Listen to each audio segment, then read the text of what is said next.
यहाँ डिस्कस हुए वो काफी सीवियर है और उन प्रॉब्लम्स का सोल्यूशन इमीडिएट होना चाहिए, यस्टरडे बेसिस पे, टुमारो नहीं। टाइम बहुत कम है, यहाँ के लोग बहुत सफर कर चुके हैं ऑलरेडी। देखिए, बात आ रही है कि जहाँ इंडस्ट्रियल एरियाज की डेवलपमेंट की बात हो रही है और उनकी उनकी डिटोरिएशन की बात हो रही है कि किस कदर बदहाली में है वो, तो प्रोडक्शन लाइन भी खराब है और साथ साथ जॉब क्रिएशन का भी प्रॉब्लम है और लोग अनएम्प्लॉयमेंट का शिकार होते चले जा रहे हैं। और मैंने एक फिगर देकर भी बताया कि शहर के लोग किस हद तक अनएम्प्लॉयड है, ठीक है ना, which is a havoc. Business community अपनी इंडस्ट्रीज दोबारा खुद रिवाइव कर लेगी, डेवलप कर लेगी, इसकी फिक्र करने की जरूरत नहीं है।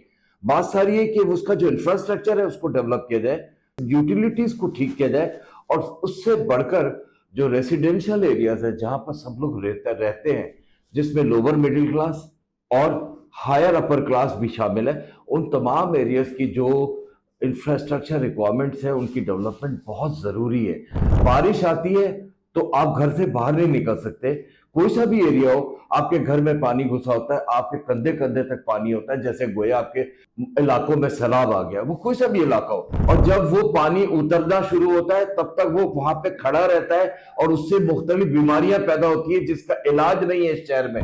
और देखिए, पूरा शहर कभी डेंगू का शिकार है, कभी मलेरिया का शिकार है, कभी टाइफाइड का शिकार है, कभी कौन सी बीमारी।